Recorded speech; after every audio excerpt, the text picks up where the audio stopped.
Wamos, nagkwento tungkol sa kanyang kapatid na si Awit Gamer.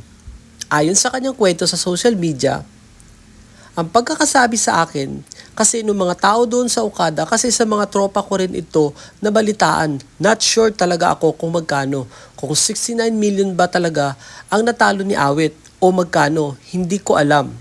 Pero yung base sa kwento, bilangin nyo na lang kung magkano.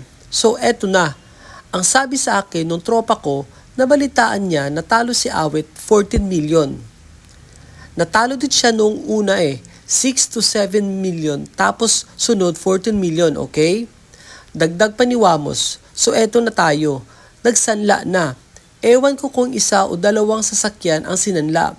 Eto na nabalitaan na naman kami. Binenta niya rin pala ang Corvette. 2024 pa lang, nagkakasino na yan si Awit. Hindi sa online casino sa mismong Okada.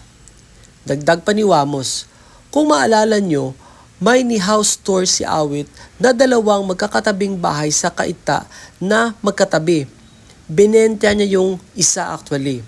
Ang alam ko, ang pinagbentahan niya yun, natalo sa casino noong 2024. So ano sa palagay nyo mga ka-trending, magkano kaya ang total ng natalo talaga ni Awit Gamer? Comment down below.